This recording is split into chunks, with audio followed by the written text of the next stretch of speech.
여러분, 지난 한 주간 어떻게 지내셨습니까? 사역의 현장에서 봉사하시느라 또 학과 공부를 수행하시느라 많이 바쁘고 힘들 줄 압니다. 이제 시가서를 이제 두 번의 시간이 남아 있는데, 그래서 오늘은 잠언서를 다루고 또 다음에는 전도서를 다루고 또 그 다음에 아가서를 다루긴 해야 되는데, 아가서까지 다룰 수 있는 시간적 여유가 되지는 않습니다. 그래서 이번에 전도서까지 다루고 오늘은 이 잠언서를 중심으로 잠언서가 어떤 책인가라고 하는 것을 중심으로 또 어떻게 구성되어 있고 어떻게 읽어야 되는지 여기에 초점을 맞추어서 함께 이제 살펴보려고 합니다. 자, 잠언서는 어떤 책일까요? 잠언서 전체가 어떤 책인지 약간의 개요를 설명하면 이렇습니다. 인간은 누구나 굉장히 복잡한 환경과의 관계에서 자유로울 수가 없습니다. 여러분 사역의 현장에서 경험해 보기도 하고 또 여러 대인 관계에서도 생각보다 어렵고 힘들게 만드는 문제, 또 우리의 의지와 상관없이 일어나는 많은 문제들 때문에 사실 이게 자유롭지 못합니다. 그래서 인간이 죄를 범함으로 세상의 모든 질서와 관계가 변질되었거나 왜곡되었기 때문에 이 복잡한 이 사회적 환경 속에서 어떻게 지혜로운 삶을 살 수 있을까? 여기에 대한 이 책이 성경의 잠언, 욥기, 전도서 이 세 권의 지혜서입니다. 이 세상에서 어떻게 복되고 안전한 삶을 살 수 있을까요? 그래서 모든 문화권에서 예수 그리스도의 복음을 받아들이든 받아들이지 않든 간에 모든 문화권의 지혜가 존재합니다. 또 성경 당시에는 메소포타미아의 지혜서도 있었고요. 또 애굽 문화권에서 애굽에 나온 지혜서도 있었습니다. 이 세 개를 비교해 보면 동일한 부분도 있고 다른 부분도 있습니다. 그러면 성경의 지혜를 말할 때 일반적으로 메소포타미아의 지혜, 또 애굽의 지혜, 또 지금 소위 세상 사람들이 말하는 지혜와는 어떤 차별성이 있는지를 함께 배울 필요가 있겠죠. 지혜가 인생을 풍요롭고 의미 있게 만드는 일과 연관되어 있다면 사실 잠언서는 무엇이 인생을 풍요롭고 의미 있게 만드는 것인가? 이것이 참된 지혜라고 한다면 그럼 잠언서의 지혜는 무엇일까? 잘 알고 있는 바와 같이 많이 들어서 어릴 때부터 교회 생활하면서 많이 들으신 분들도 계시겠습니다만은 잠언서에서 말하는 지혜는 여호와를 경외하는 것입니다. 지난번 욥기 할 때도 살펴보았습니다만 욥기서에서도 사실 지혜는 우리가 알지 못하는 이 감추어진 질서 세계 안에서 일어나는 일 때문에 고난을 당하고 어려움 당하고 있다 할지라도 그 문제를 풀 수 있는 것은 결국은 여호와를 경외하는 것이라고 했죠. 그래서 여호와를 경외하는 것이 참된 지혜다라고 하는 것을 살펴보았는데, 그럼 잠언서에서 말하는 여호와 경외하는 것과 또 욥기서에서 말하는 여호와를 경외하는 것과는 어떤 차이점이 있는가? 이런 점도 이미 여러 차례 살펴본 바가 있죠. 잠언서에서 말하는 이 지혜는 여호와를 경외하는 것인데, 이 잠언서에서 말하는 지혜를 히브리어 말로 마슈알이라고 합니다. 마슈알인데 이 마샬이 교훈이 되는 짧은 말 또는 속담, 수수께끼, 비유 등으로 이 구약 성경 여러 곳에서 그렇게 번역이 되어 있습니다. 이런 표현을 볼 때 잠언서의 기록은 수수께끼나 비유나 속담처럼 매우 짧은 경구 형식으로 기록이 되었다라고 하는 것을 알 수 있겠죠. 그래서 잠언서는 짧은 경구 형식으로 기록된 하나님의 말씀인데 여호와를 경외하는 것이 무엇인가라고 하는 것을 복잡한 논리로 설명하기보다는 중요한 경구를 통하여서 그 의미를 알 수 있도록 기록되었다라고 하는 것을 이제 이해할 수 있으면 좋겠습니다. 자, 그러면 잠언서의 저자는 누구이며 잠언서는 또 언제 기록했는가? 기록 연대. 기록 연대를 이해하는 것은 그 기록 배경을 이해하는 것과도 맞물려 있다고 여러 차례 말씀드린 바가 있습니다. 일반적으로는 잠언, 저도 어릴 때부터 늘 들어봤던 것 가운데 하나는 잠언은 솔로몬의 잠언이다. 물론 솔로몬의 잠언도 맞습니다. 그러나 잠언서를 깊이 있게 쭉 자세히 살펴보면 다윗의 아들 이스라엘 왕 솔로몬의 잠언이기도 합니다. 잠언서 1장 1절에 보면 이렇게 되어 있죠. 제가 한번 읽어보겠습니다. 여러분 성경을 같이 펴놓고 제 교재 여러 차례 말씀드립니다만은 이 레포백 성경의 해설 세 번째 책인데 이 책을 하고 같이 꼭 좀 볼 수 있기를 바랍니다. 잠언서 1장 1절에 이렇게 되어 있습니다. 다윗의 아들 이스라엘 왕 솔로몬의 잠언이라. 그러면 전체가 다 마치 솔로몬의 잠언인 것처럼 되어 있습니다. 그러나 잠언서 22장 17절에 보면 제가 한번 읽어보겠습니다. 잠언서 22장 17절에 보면 이렇게 되어 있습니다. 너는 귀를 기울여 지혜 있는 자의 말씀을 들으며, 자, 지혜 있는 자들의 말씀을 들으며 내 지식에 마음을 둘지어다 하면서 이제 지혜 있는 자들이 쓴 잠언서의 내용을 기록하고 있습니다. 역시 24장 23절에서도 지혜 있는 자들의 잠언, 이 솔로몬의 잠언하고 관계없습니다. 지혜 있는 자들의 잠언을 잠언서를 최종적으로 편집한 누가 그것을 넣었다는 것을 알 수 있죠. 그리고 우리가 잘 아는 잠언 30장 1절에 보면 아굴의 잠언이 들어있고요. 또 잠언 31장 1절에 보면 르무엘 왕의 어머니가 교훈한 내용을 르무엘 왕이 남긴 잠언이죠. 역시 르무엘 왕의 잠언입니다. 그리고 또 우리가 기억해야 될 부분 한 가지는 유다 왕 히스기야 시대 신하들이 이 솔로몬의 잠언을 편집한 내용이 25장 이하에서도 나와 있습니다. 자, 이렇게 볼 때 잠언서는 솔로몬 한 사람이 저작이 아니라 여러 지혜자들, 그 가운데 아굴도 포함되어 있고 르무엘 왕도 되어 있는데 도대체 아굴이 누구냐, 르무엘 왕이 누구냐, 여기에 대한 자세한 정보를 고대 문헌이라든지 성경 속에 자세하게 설명하고 있지 않기 때문에 우리 그 점은 잘 알 수가 없습니다. 그러나 한 가지 확실한 것은 잠언의 저자는 솔로몬이 주를 이루고 있지만 여러 지혜 있는 자들의 잠언도 있고 아굴의 잠언도 있고 르무엘 왕의 그 잠언도 있다라고 하는 것을 기억하고, 또 히스기야 시대에 솔로몬이 남긴 여러 잠언들을 그 신하들이 편집한 내용들이 들어있다. 이렇게 볼 때 솔로몬은 최종적인 편집자가 누군가 이 솔로몬의 잠언과 지혜자들의 잠언과 아굴의 잠언, 여러 잠언들을 취합해서 쭉 배열했다라고 하는 것을 우리가 알 수 있게 되겠죠. 자, 그러면 구속사에서 그러면 잠언은 어떤 위치를 가지고 있는가? 기록 연대를 살펴본 것은 그 잠언이 언제 누구에 의해서 기록되었느냐라고 하는 것을 살펴보는 것인데, 그것은 어떤 시대에 이 잠언이 기록되었고 그 당시 사람들에게 어떤 의미가 있었는가, 또 어떤 의미로 이 잠언서를 썼는가, 이것을 알 수 있거든요. 그래서 구속사의 잠언의 위치는, 자, 잠언이 이렇습니다. 솔로몬의 통치가 970년부터 40년 통치했기 때문에 930년까지거든요. 그러면 히스기야의 신하들이 솔로몬의 이 잠언을 편집했다고 그랬죠. 그러면 그 시대의 배경에 따라서 솔로몬의 이 잠언들을 쭉 뒤에 추가시켰다는 것을 알 수 있습니다. 그때 추가시켰다라고 하는 것은 그 시대의 독자들을 염두에 두고 또 추가시켰다라고 말할 수 있습니다.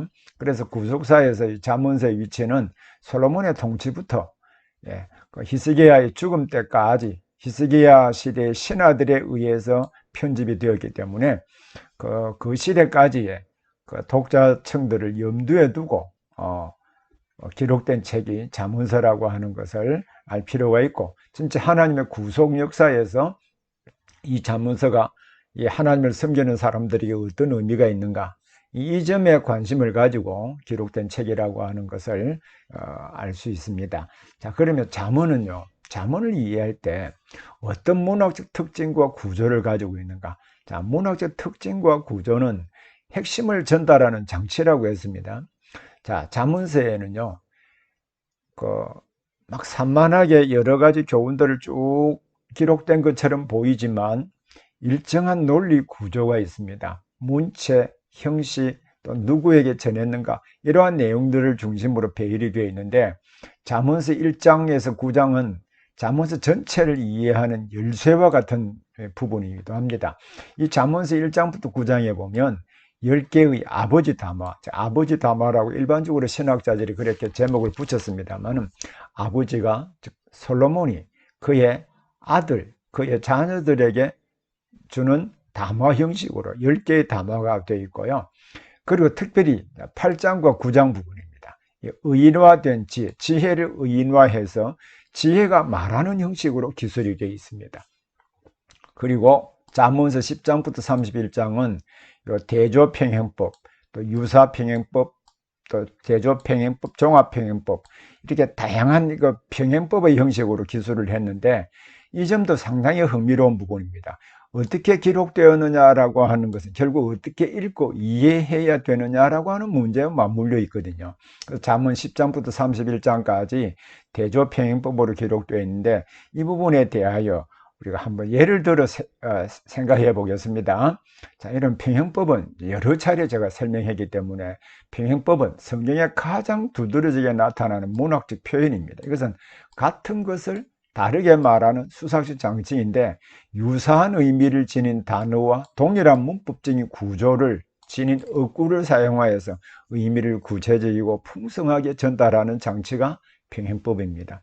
이 평행법을 처음 발견한 사람은 로버트 로스라고 하는 사람인데, 우가린 문서, 우가리시라고 하면 지금 레바논이나 또 그 위에 시리아 그 지역 자체를 우가리시라고 했는데, 이 로버트 로스가 그 우가리 문서를 연구하면서 한 절이나 행이 다른 절이나 행과 동일하거나 유사하거나 평행을 이루고 있다는 사실을 발견하고, 그래서 평행법이라고 명령할 뿐만 아니라 유사평행법, 대조평행법, 또 종합평행법 등으로 이렇게 구분하게 되었습니다. 그가 이 평행법을 자세하게 진술함으로 말미암아 우리 성경에 나타나는 창세기부터 요한계시록까지 많은 평행법이 있는데, 특히 운문으로 성경 전체의 분량 가운데 약 4분의 1을 차지하고 있는 운문 형식의 하나님의 계시의 말씀을 이해하는 일에 큰 도움을 주었습니다. 자, 이 평행법을, 유사 평행법은, 자, 보십시오. 정직한 자의 잠언서 16장 7절, 17절에 나오는 것인데요. 악을 떠나는 것은 정직한 사람의 대로 큰 길이라고 했죠. 또 자기의 길을 지키는 자는 자기의 영혼을 보전하는 자. 자, 이게 보면 악을 떠난다는 말과 자기의 길을 지키는 자는 표현상은 다르지만 실제로는 같은 의미를 다르게 표현한 것입니다. 정직한 사람의 대로이다, 걸어가의 길이다, 또 자기의 영혼을 보전하는 것이다. 이렇게 둘의 유사평행법입니다. 또 다툼을 일으킨 패역한 자에 대해서도 말하는데, 패역한 자는 다툼을 일으키고 이 관계를 깨고 악을 행하는 사람을 패역한 자라는 이 히브리식 표현을 쓰고 있는데요. 그 패역한 자는 다툼을 일으키고, 또 말쟁이, 행동으로 옮기지 않고 말만 행하고 또 거짓말을 옮기는 사람들이 있죠. 말쟁이는 친한 벗을 이간한다. 패역한 자라는 말이나 패역한 자의 구체적인 표현 가운데 하나가 말쟁이죠. 다툼을 일으키고 그 다툼에 친한 벗을 이간시키기도 하고, 부모와 자식 간의 관계를 이간시키기도 하고, 공동체 안의 관계를 깨기도 하잖아요. 그것을 지금 이렇게 표현을 해 놓은 것입니다. 또 잠언 16장 30절에 보면 나쁜 음모를 꾸미는 자, 눈짓을 하는 자는 패역한 일을 눈짓한다라는 거 보십시오. 눈짓한다는 것은 여러분 이 사람들이 이야기할 때 잘 듣지 못하도록 뒤에 눈을 깜빡깜빡하는 경우가 있잖아요. 눈짓하는 것은, 이것은 나쁜 음모를 꾸미는 행위로 본 것이죠. 입술을 말해야 될 때 입술을 딱 닫고 있습니다. 역시 악한 일을 도모한다. 눈짓을 하는 것이나 입술을 닫는 것이나 동일한 표현이고, 패역한 일을 도모하는 것이나 악한 일을 동일한 표현이거든요. 유사, 같은 것을 다르게 표현하는 방식이죠. 자, 그럼 이제 대조평 이 부분을 조금 더 이제 구약성 조금 더 자세하게 살펴보겠습니다.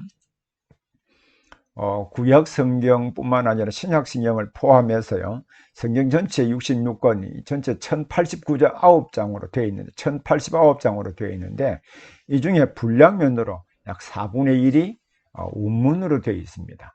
이제 원문으로 되어 있는데, 여러분들이 잘 알고 있는 선지서가 있어요. 선지서, 이사야, 예레미야, 에스겔, 다니엘, 이 네 권의 책을 대선지서라고 하죠. 호세아, 요엘, 아모스, 오바다, 요나, 미가, 나움, 하박국, 스바냐, 학개, 스가랴, 말라기, 소선지서라고 합니다.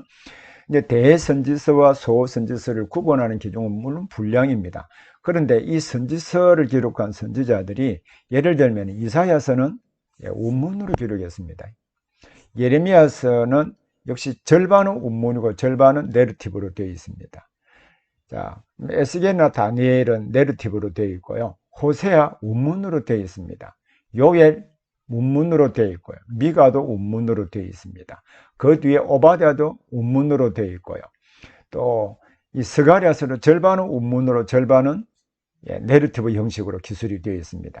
이 원문을 제대로 이해를 해야 본문을 제대로 파악을 할 수 있기 때문에 제가 이 잠언서를 하면서 미가서 3장 11절 12절의 말씀을 제가 역시 유사평행법으로 되어 있기 때문에 한번 확인해 보기 위해서 예를 들어 설명하기 위해서 가져왔습니다. 자, 그들의 우두머리들은 뇌물을 위하여 재판하며 그들의 제사장들은 물론 우두머리와 정치 지도자들을 말하기도 하는데 물론 다릅니다. 제사장과 선지자도 다르지요. 그러나 진짜 공통분모는 종교 지도자든 정치 지도자든 지도자라는 것이죠. 이 공통분모가 유사평행법입니다. 자, 우두머리들이 뇌물을 위하여 재판하고 뇌물 받고 정당하게 재판하지 않는다는 말입니다. 뇌물이나 삭 똑같은 말이죠. 또 뇌물이나 사기나 돈 같은 표현이잖아요. 그러니까 이 우두머리들, 또 제사장들, 또 선지자, 지도자들이 뇌물과 삭과 돈을 받고 이 하나님의 말씀을 제대로 전하지 않거나 하나님 말씀에 따라 백성들을 온전하게 통치하지 못하는 것을 말하죠. 그들이 말하기를 미가 선지자가 주전 8세기 선지자인데요. 아수르에 의해서 북왕국 이스라엘이 멸망하는 바로 그 시기에 활동하던 북왕국에 활동하던 선지자인데요. 자, 보십시오. 여호와를 의뢰하여 이르기를 여호와께서 우리 중에 계시지 않으라. 누가 이 말을 했다는 말입니까? 자, 신실한 선지자들이 이제 하나님의 심판을 받는다고 이야기하는데 우두머리들과 제사장들과 선지자들은 말씀을 곡해하고 돈을 받고 여호와 하나님 우리 중에 계신다. 재앙이 결코 우리 집에 임하지 아니한다. 이런 말을 한 것입니다. 그때 이러므로 너희는 누굴까요? 바로 얘들을 말하죠. 정치 지도자들, 종교 지도자들. 종교 지도자들을 바르게 인도하라고 세운 선지자들입니다. 이들로 말미암아 시온은 갈아엎은 밭이 되고 예루살렘은 무더기가 되고 성전의 삿은 수풀의 높은 곳이 된다. 자, 여기도 보십시오. 시온이나 예루살렘이나 성전의 삿은 유사평행법으로 같은 뜻입니다. 갈아엎은 밭이 되거나 무더기가 되거나 이 수풀, 산이 이 성전이 무너지고 있으니까 당연히 수풀이 있게 되고 동물들이 거주하게 되는 곳이 되잖아요. 근데 폐허가 된다는 말입니다. 그래서 이것이 전형적인 유사평행법이라고 이야기합니다. 자, 유사평행법이 있는가 하면 다음에 대조평행법을 보겠습니다. 자, 지금 유사평행법을 예를 들어 살펴보았죠. 자, 마음의 즐거움과 심령의 근심을 가져오는 잠언서 안에 있는 부분을 중심으로, 자, 마음의 즐거움은 양약, 좋은 약이다. 사람을 치료한다. 심령의 근심은 반대죠. 대조적입니다. 뼈를 마르게 한다. 뼈를 마르게 한다. 뼈가 건조해지고 이렇게 하면 몸의 건강을 심각하게 위협하는 것이죠. 자, 이게 지금 대조적입니다. 자, 지혜 있는 자의 집에는 귀한 보배와 기름이, 돈이 있단 말이에요. 미련한 자는 열심히 일하지 않으면 이것을 다 삼켜버린다. 이 대조죠. 악인과 정직한 자, 악인은 자기의 얼굴을 굳게 하나, 정직한 자는 자기의 행위를 삼가한다. 이 자기의 얼굴을 굳게 한다는 것은 딱 표정을, 오늘날 막 포커페이스를 가진다 이 말이에요. 포커페이스를 가진다. 저는 그런 사람들 정말 많이 봤거든요. 자, 악인은 자기의 얼굴을 굳게 만드나, 반대로 정직한 자는 자기의 행위를 조심한다면, 이 사람 자기 얼굴의 표정을 포커페이스로 바꾸고 온갖 나쁜 짓을 다 한다는 이런 말이거든요.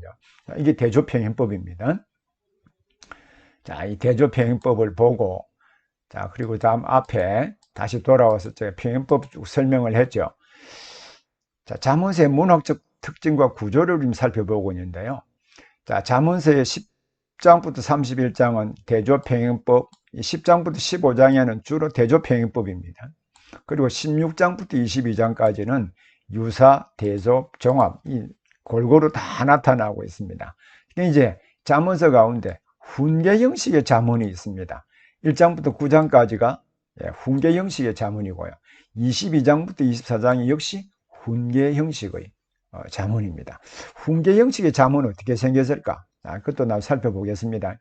속담 형식의 잠언으로 구성되어 있기도 합니다. 16장 1절부터 22장 16절까지가 속담 형식으로 되어 있는데요. 자, 우리 이 부분을 조금 더 자세하게 살펴보도록 하겠습니다. 자, 잠언의 문학적 특징과 구조 가운데 이 훈계 형식의 잠언, 훈계 형식의 잠언은 논리의 흐름이 있습니다.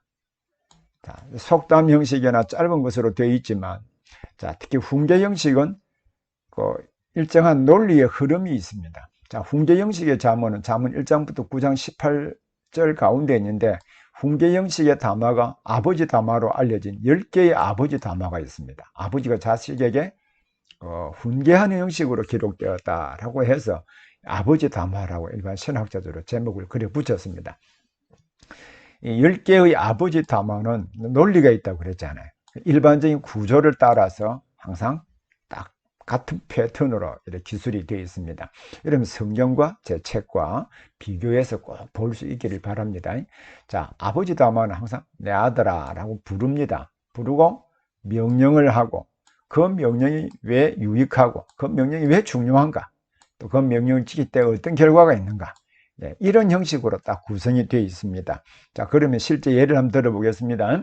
아버지 담화 가운데 첫 번째 나오는 부분이 잠언 1장 8절부터 19절입니다. 거기에 보면, 자, 성경을 그대로 제가 적어놨어요. 내 아들아, 부르지요? 아비의 훈계를 들으며, 자, 동일한 표현으로 음미의 법을 떠나지 말라. 이 두 개도 사실 표현법입니다. 아비의 훈계를 들으며, 음미의 법을 떠나, 아비의 훈계나, 음미의 법이 같은 거잖아요. 자, 듣는다, 떠나지 아니한다. 같은 표현은 명령입니다. 명령이 왜 유익한가?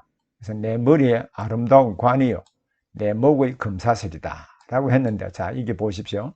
내 머리에 아름다운 관이라, 관은 명예를 상징하는 상징적인 표현이죠. 그리고 내 목에 금사슬이다.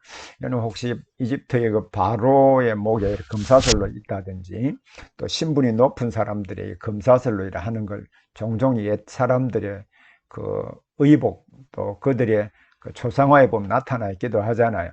그래서 이 아비의 훈계를 듣고 음미의 법을 떠나지 아니하는 사람은 그가 잘 될 것이라는 말입니다. 그 내 머리에, 그 사람 몸의 인체 구조에 사람 됨됨이를 표현하는 제일 중요한 제유법으로 되어 있습니다만, 머리에 아름다운 관이라, 그를 높이는 것이다. 그리고 그를 행복하고 복된 삶을 살게 한다. 자, 그리고 악한 자가 너를 깰지라도 따르지 말라. 자, 악한 자가 너를 깰지라도 따르지 말라고 하면서 왜 이 악한 자가 깰지라도 따르지 말고 음미의 법, 아버지의 훈계를 따라야 되는가? 악으로 달려가 이 악한 자를 따르면 자기의 생명을 해하기 때문에, 그래서 아버지의 훈계를 따르는 것이 중요하다. 결과는 결국 이 아버지의 훈계를 따르지 않는다, 또 악한 자의 꾀를 따른다는 것은 결국 이익을 탐하기 때문에 생기는 문제거든요. 결국 이익을 탐하는 자는 자기 생명을 잃게 되기 때문에 아버지의 훈계를 들어야 된다. 이런 표현으로 아버지 담화가 구성이 되어 있습니다. 자, 그러면 다시 아버지 담화 일반적 구조는 이해되죠. 10개가 1장 1절부터 8장까지 딱 나와 있습니다. 자, 8장과 9장은 아주 특이한 부분이 있는데, 자, 지금부터 이 부분을 좀 잘 보시기를 바랍니다. 잠언서의 그 문학적 특징과 구조 가운데 정말로 중요한 부분은 1장부터 9장 전체에 나타나는 훈계 형식의 잠언이긴 합니다만, 특히 잠언서 8장 1절부터 9장 18절은 이게 전지적 시점을 가진 3인칭 화자인 지혜는 누구를 말하는지, 그것이 지혜가 스스로 말하는 것인가, 아니면 그리스도인가, 그리스도인이 아니고 그리스도인가, 예수님이 말씀하고 구약의 그리스도가 말씀하시는 건가.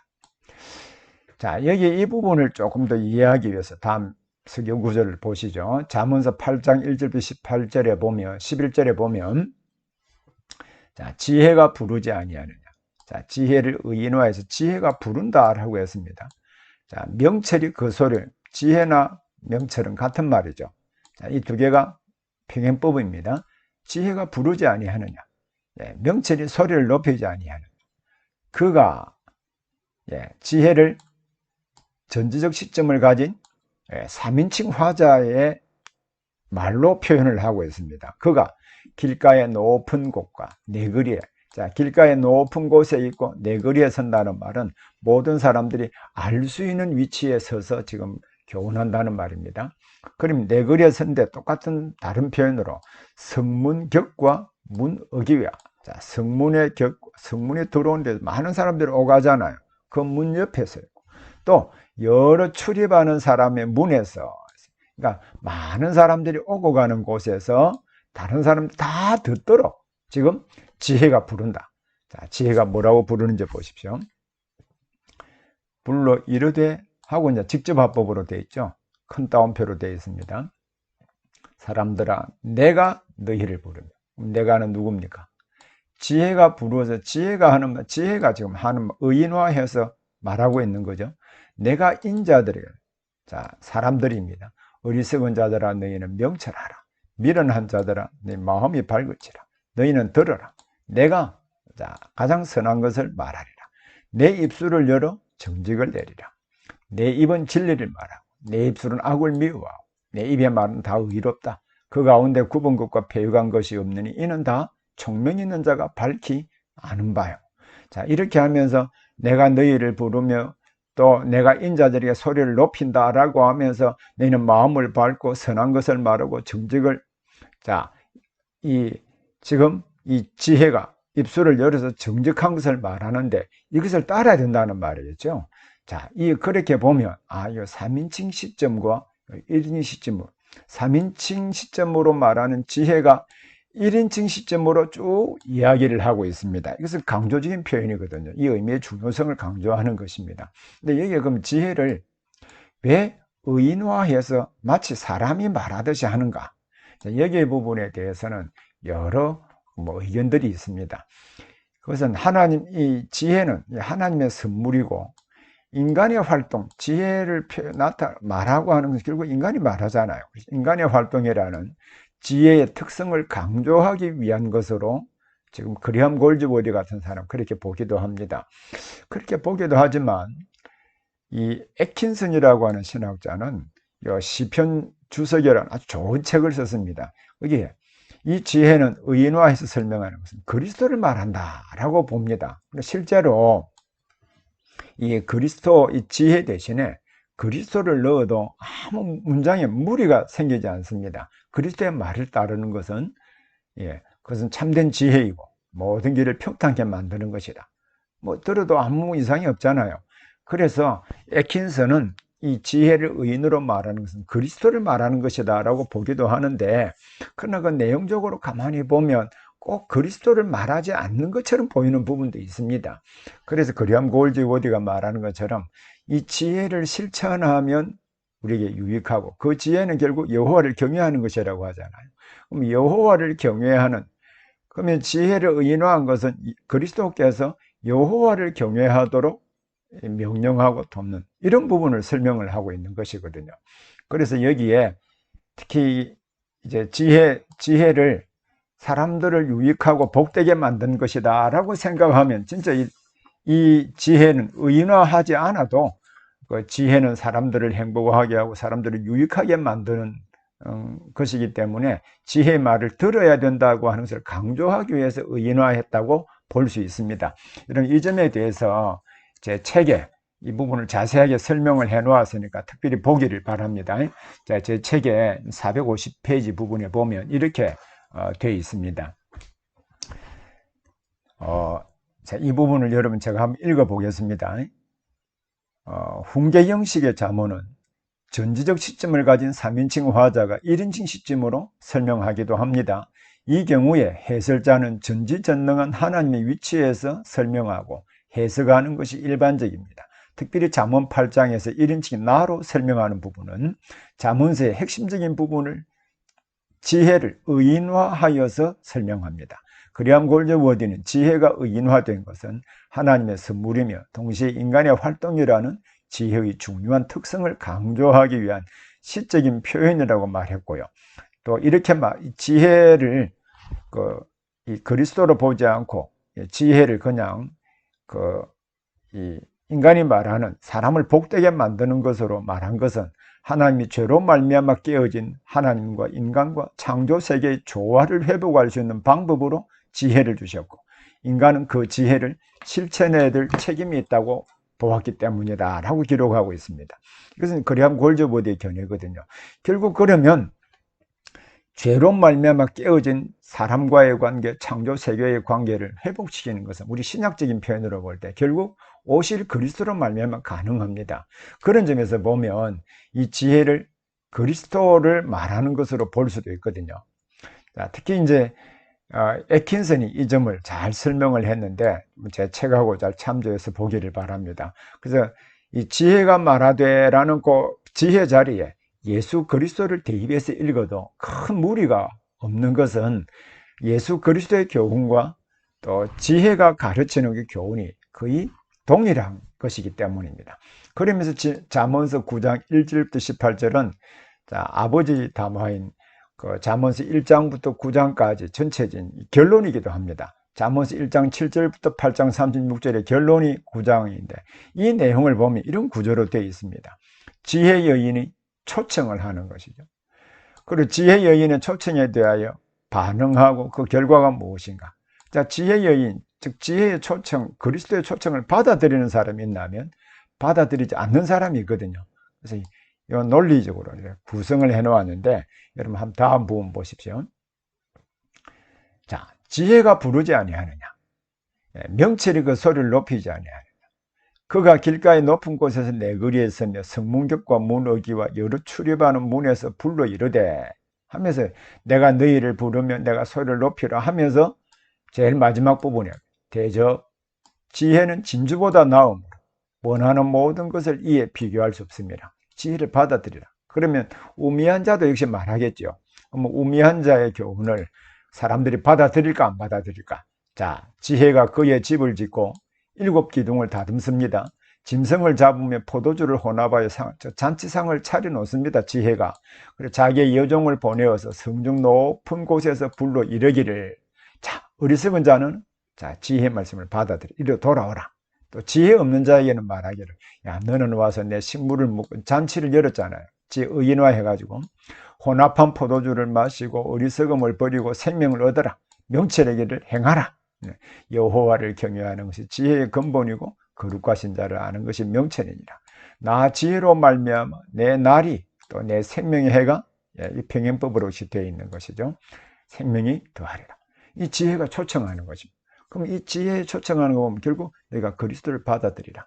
그러면 너의 길이 참 형통하게 될 것이고 결국 여호와를 알고 경외하는 것이 지혜의 근본이고, 여호와, 즉 거룩하신 자를 아는 것이 참된 지혜다라고 하는 것, 또 너희를 형통하고 복되게 만든다, 이것을 말하면서 마지막으로 초청하고 있는 것이죠. 그래서 잠언서 1장부터 9장까지 가운데 특히 9장은 자 8장의 지혜가 누구인가라고 것을 말하고 그 지혜의 초청에 받아들일 것인가 안 받아들일 것인가, 그것이 9장입니다. 그래서 잠언서는 이러한 구조, 문학적 특성과 구조를 잘 이해하고 보면 이 잠언서를 더 잘 이해할 수 있게 되는 것이죠. 자, 다시 한번 보면, 자, 잠언서 훈계 형식의 잠언입니다. 자, 다음에 이제 9장까지 했으면 10장부터는 어떤 내용일까? 자, 10장부터는요, 속담 형식의 잠언으로 논리의 흐름이 없습니다. 자, 1장부터 9장까지는 아버지의 담에도 내 아들아 라고 부르고 명령하고 명령의 유익과 중요성, 그 결과 논리적으로 설명하는 부분이 10개가 나타나거든요. 그리고 마지막 8장과 9장에서도 지혜가 부르면 응답해야 될 중요성을 설명하고, 그리고 또 지혜의 초청에 받아들일 것인가 받아들이지 않을 것인가 분명히 논리적인 흐름이 있습니다.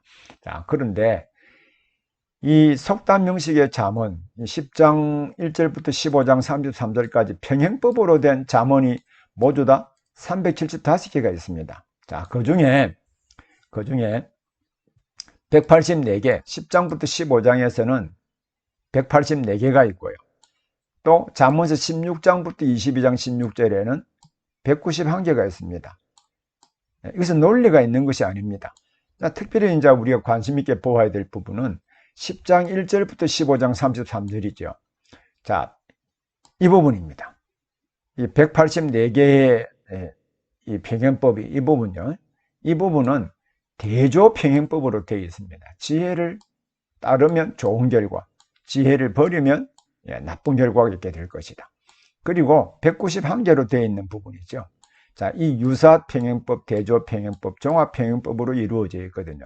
191개의 그 속담 형식의 잠언으로 구성이 되어 있습니다. 예를 한번 들어보겠습니다. 자, 평행법으로 된 하나님의 말씀 가운데 특히 잠언 184개, 184개가 잠언 10장 1절부터 15장 33절에 있는데 그 중에 한 가지 예만 들어보겠습니다. 잠언 10장 1절부터 4절인데 솔로몬의 잠언이라 지혜로운 아들은 아비를 기쁘게 하거니와. 자, 대조죠. 미련한 아들은 어미의 근심이니라. 서로 대조를 이루고 있잖아요. 자, 불의의 재물은 무익하여도 자, 공의는 죽음에서 건지니라. 역시 대조적이죠. 여호와께서 의인의 영혼은 자, 줄이지 않게 하십니다. 그러나 악인의 소욕은 여호와께서 물리 대조적이죠. 손을 게으르게 놀리는 자는 가난하게 되고 손이 부지런한 자는 부하게 된다. 이 평행법으로 184개를 10장 2절부터 15장 33절까지 이 대조평행법으로 쭉 기술이 되어 있습니다. 여러분 이 원리를 이해하고 성경을 딱 펴서 잠언 10장 1절부터 15장 33절까지 운율에 맞추어서 한번 읽어보시면 이 의미를 좀 더 선명하게 이해할 수 있으리라고 생각합니다. 그리고 그 다음에는 자, 대조평행법이 있는가 하면은 다음 이 부분 191개는 유사평행법, 대조평행법, 종합평행법으로 기록되어 있다고 했잖아요. 이 점도 제 책에 자세하게 기록되어 있기 때문에 잘 보기를 바랍니다. 역시 유사 대조평행법 된 건 잠언 11장 부분도 한번 보겠습니다. 속이는 저울은 여호와께서 미워하시나 공평한 추는 그가 기뻐하신다. 자, 거짓말하는 자는 여호와께서 미워하시고 자, 정직한 자는 그가 기뻐한다. 동일한 표현이거든요. 장사가 할 때 저울을 속인다. 또 이 여러 가지 분량을 속인다든지 안에 질을 속인다든지 그런 게 있잖아요. 그래서 속이는 저울은 여호와께서 미워하신다. 자, 그러면 교만이 오면 욕도 오거니와 겸손한 자에게는 서로 대조적이죠. 지혜가 있느니라. 정직한 자의 성실은 자기를 인도하지만 사악한 자의 표역은 대조적이죠. 재물은 진노하는 날에 무익하나 공의 죽음에서 건진다. 다른 말로 하면 의를 행하는 사람이 하나님 복을 주신다 이 말입니다. 자, 이것이 평행법으로 된 잠언 184개 가운데 일부분을 제가 읽었습니다만 여러분 꼭 시간을 내어서 읽어보시면 큰 도움이 되리라고 생각을 합니다. 자, 이러한 문체 형식이라든지 또 아버지 담화라든지 그리고 아굴의 잠언이라든지 이런 부분을 쭉 종합해 보면 잠언은 이런 구조로 되어 있습니다. 자, 잠언서의 주제를 표현하는 서원이 있고 프롤로그가 있고요. 다음 아버지 담화로 알려진 훈계, 아버지 담화, 훈계 형식의 잠언입니다. 그리고 잠언 10장 1절부터 22장 16절은 이 솔로몬의 잠언이에요. 특히 솔로몬의 잠언이에요. 훈계 두 번째로는 22장부터 17 지혜로운 사람들의 잠언을 포함해서요. 훈계 두 번째가 있습니다. 그리고 잠언서 25장부터 29장이에요. 25장부터 29장까지는 히스기야의 신하들이 편집한 솔로몬의 잠언이 기록으로 많이 남아있을 것 아닙니까? 근데 히스기야 시대에 그 기록으로 남아있는 여러 문서들을 쭉 편집했다는 말입니다. 그리고 잠언 30장은 잘 아는 바와 같이 아굴의 잠언이 있습니다. 또 르부엘 왕의 잠언이 31장이죠. 그리고 맨 마지막에 알파벳 이합체시로 된 현숙한 아내에 대한 글이 있습니다. 이거는 누가 썼는지 알 수 없습니다. 이러한 잠언의 그 구조로 되어 있으니까 이 구조를 알고 잠언서를 읽는다면 잠언서의 개념들을 더 분명하고 또 잠언서를 통하여 우리 성도들이 큰 유익을 얻을 수 있으리라고 생각합니다. 자, 솔로몬의 잠언을 다시 보면 10장 1절부터 22장 16절에 잠언서 읽는 방법에 대한 부분 좀 보겠습니다. 잠언서 1장부터 9장은 논리 구조를 가지고 있으나 이 문단은 관찰과 경험을 통해 얻은 금은 형식, 속담 형식 그래서 proverb는 PROVERB, 이 짧은 금은 형식, 또 교훈 이런 뜻이거든요. 이 금은 형식의 잠언으로 논리 구조를 가지고 있지 않습니다. 10장부터 22장 16절에는요. 대부분 대조평행법. 자, 15장까지가 대조평행법이잖아요. 다음 이 16장부터는 유사평행법, 종합평행법으로 이루어져 있습니다. 자, 여기서 설명하는 사랑과 정의와 성실, 그리고 여호와 경외 등은 아주 뜬구름 잡는 추상적인 개념이 아니라 여호와를 경외하는 구체적인 표현으로 설명합니다. 특히 잠언서 1장부터 9장에 설명한 그 지혜를 뒤에 속담 형식으로 구체적으로 적용한 내용이라고 할 수 있거든요. 그래서 이 전체 구조를 잘 이해하고 보면 잠언서는 우리 틈나는 대로 읽을 때 뭐 일반적으로 명심보감이라든지 녹노라 이런 것과는 질이 다른 여호와 경외하고 하나님을 섬기는 방식으로 어떤 형식의 삶이 나타나는가, 이것이 왜 복된 것인가, 이것이 왜 삶의 모든 문제를 풀어낼 수 있는 참된 지혜가 될 수 있는가, 이것을 설명하는 것이거든요. 그러면 이 솔로몬의 잠언 가운데 속담 형식으로 된 이 부분을 어떻게 우리 읽고 해석할 것인가? 본문 전체를 커다란 덩어리로 읽지 말고요, 개별적으로 집중해서 보아야 됩니다. 그래서 조금 전에 왜 375개 전체 평행법으로 되어 있는 속담 형식의 잠언으로 구성되어 있다고 그랬잖아요. 그러니까 이것을 하나씩 논리 흐름이 따라 있는 것은 아니기 때문에 커다란 덩어리로 읽지 말고 개별적으로 집중해서 우리 보아야 된다는 것을 알 수 있습니다. 뭐 여러분 지금 신학대학원에서 지금 배우고 있는 과정이잖아요. 제가 신학대학원 다닐 때 잠언이 이런 방식으로 구성되었다라고 하는 것을 제가 듣지도 못했고 보지도 못했습니다. 그러나 제가 32년 동안 고려신학대학원에서 가르치면서 이 성경을 연구하고 특히 1980년 이후에 로버트 알트에 의해서 문학적인 성경에서 성경이 글로 기록되어 있잖아요. 글로 기록된 하나님의 말씀을 이해하는 문학적 특징이라든지 하나님의 계시 전달 방식에 대한 부분을 이해하고 나서부터는 이는 성경을 보는 눈이 확 열렸습니다. 그래서 여러분들도 제 책을 잘 활용하고 성경과 대조해서 읽어보면 이 성경에 대한 눈이 열려지게 되리라고 생각을 합니다. 자, 이러한 전체 내용을 종합해 보면 여호와를 경외하는 것이 지식의 근본이다. 근거가 있잖아요. 그거는 주제가 무엇인지 알게 하는 주도어를 반복하는데 그 주도어가 지혜라는 말, 성경 전체에 153번 나오거든요. 그 중에 잠언서에서 42번 나옵니다. 훈계가 성경 전체에 54번 나오는데 42번이나 나오고요. 또 성경 전체에 38번 나오는데 이 잠언서에서만 14번 나옵니다. 그래서 참된 지혜, 명철, 훈계, 그것은 이것이 모든 삶의 문제를 풀어내는 참된 지혜다. 그것은 여호와를 경외하는 것이다. 그래서 여호와를 경외하는 것이 무엇이냐라고 하는 것을 특히 375개의 중요한 금은 형식의 속담 형식의 표현을 통해서 좀 더 구체적으로 표현을 하고 있는 것이죠. 자, 그러면 이 잠언서를 기록한 목적은 뭘까요? 특히 잠언서 기록한 목적은 요 선에 있습니다. 요 선에 4개의 부자 인피니티브로 되어 있는데요. 지혜와 훈계를 알게 하고 명철을 깨닫게 하고 또 지혜롭게 공의롭게 정의롭게 정직하게 행할 일에 대해 훈계를 받게 하여서 결국 어리석은 자에게 지식과 근신함, 자기 자신을 잘 컨트롤할 수 있는 셀프 컨트롤을 주기 위한 것이, 즉 자기 자신을 지혜로운 삶으로 살아서 하나님과 교제하는 그 은혜와 복을 누리도록 하기 위해서 잠언서를 기록했다라고 하는 것을 선에 잘 보여주고 있습니다. 그래서 이제 마지막으로, 자, 그러면 여호와를 경외한다는 말은 많이 들었잖아요. 많이 들었죠. 그럼 여호와 경외가 도대체 뭘까? 자, 이런 부분을 조금 더 살펴보겠습니다. 자, 잠언서에서는요, 여호와 경외하는 방식으로 바른 행실과 삶에 대한 필수적인 태도를 가르치는데, 결국 가정을 하나님 말씀에 따라 여호와를 경외할 때 가정을 보존하고 그것이 나아가서 사회적인 안정으로 나아간다고 봅니다.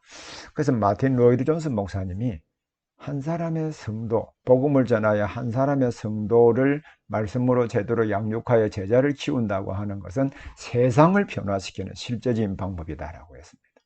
왜냐하면 그 사람이 말씀을 실천함으로 말미암아 그가 자신이 변하고 그가 속한 가정이 달라지죠. 그 가정을 보존함으로 사회적으로 안정되고 하나님이 원하시는 이상적인 세계를 건설해 갈 수 있다고 보았기 때문입니다.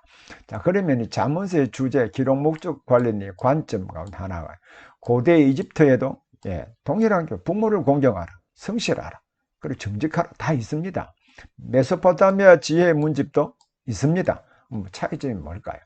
언약의 문맥 속에 우리는 하나님을 섬기고 하나님과의 관계 속에서 하나님을 섬기는 방식이 여호와 경외하는 지혜, 여호와 경외는 구체적으로 정직하고 성실하고 부지런하고 부모를 공경하고 악한 것을 따르지 아니하고 이런 표현으로 나타난다는 말입니다. 그래서 이집트나 메소포타미아의 지혜 내용이 거의 유사한 점이 많다 할지라도 결정적으로 다른 것은 하나님의 언약, 즉 하나님과 맺은 그 언약의 문맥 속에 있으므로 이것은 다른 말로 하면 하나님을 사랑하고 섬기는 방식이 계명을 지키는 것이고 동시에 그 섬김으로 살아계신 하나님과 교제하게 되고 또 이 여호와 경외하는 이 구체적인 행위를 실천함으로 말미암아 하나님의 나라를 하나님과 동역하며 건설해 갈 수 있다는 것이죠. 그래서 언약의 신실한 응답이 여호와를 경외하는 일로 나타난다라는 것입니다. 자, 그러면 성경의 여호와 경외 마지막 부분으로 이 부분을 좀 살펴보겠습니다. 그럼 경외한다는 말은 히브리 말로 야레입니다. 야레. 히브리어 성이 이렇습니다. 이게 각진 게 아니고 획이 되어 있습니다. 야레인데요. 야레라고 하는 말 성경에 보면 두려워하다는 말도 나오고요.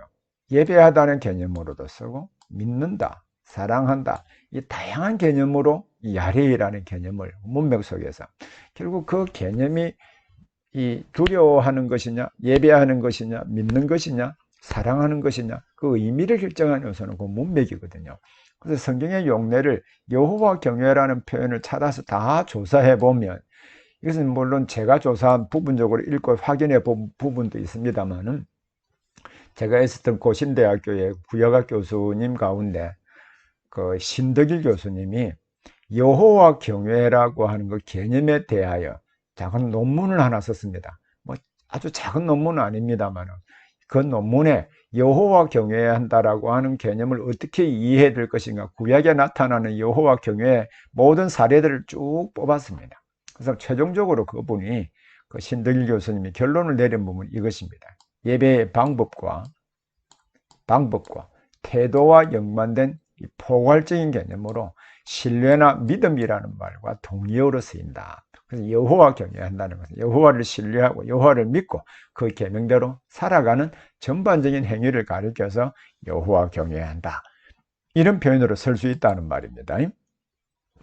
그래서 잠언서에서 여호와를 경외한다라고 하는 것은 여러분 잘 기억하십시오. 지혜로운 여호와를 경외한다는 것은 지혜로운 삶을 말하는 것으로 결국 하나님 말씀을 믿고 순종하는 삶을 가리켜서 여호와를 경외하는 것이다 라고 합니다. 이 지혜는 궁극적으로 그리스도로 인도하는 성격을 가지고 있습니다. 역사적으로 언약 백성들은 이 여호와 경외하는 법, 언약에 근거한 하나님의 법을 지키지 못했기 때문이고 인간적인 의지로는 지킬 수 없기 때문이죠. 그러나 우리 감사하게도 그리스도께서 지킬 수 있도록 우리를 그리스도 안에서 새 사람이 되게 해주셨잖아요. 뿐만 아니라 새 사람답게 살아갈 수 있도록 모든 믿는 자들에게 성령을 주셨기 때문에 여호와 경외하는 법, 주의 계명을 우리의 개인적인 삶이나 공동체의 삶에 실천 가능하도록 우리를 기초를 놓아 주셨거든요. 그것이 이제 지혜로운 삶의 출발점은 결국은 그리스도께서 우리를 새 사람 되게 해주셨고 성령으로 말미암아 항상 새 삶이 가능하도록 도와주시는 이것이 우리 지혜로운 삶의 출발점입니다. 모든 그리스도인들은 우리는 정말로 제대로 믿는 성도들이라고 하면 그는 그리스도 안에 새 사람이 되었고 새 사람답게 살 수 있도록 성령님이 내주에 계시기 때문에 이 지혜로운 삶이 실천 가능하게 되거든요. 그래서 이 지혜를 실천함으로 말미암아 하나님이 원하시는 새로운 세상을 함께 건설해가는 신실한 주의 일꾼들이 다 되기를 바랍니다. 여러분 오늘도 수고하셨습니다. 또 이 말씀을 더 깊이 연구함으로 하나님의 말씀의 능력을 깊이 경험하는 원우들이 될 수 있기를 바랍니다.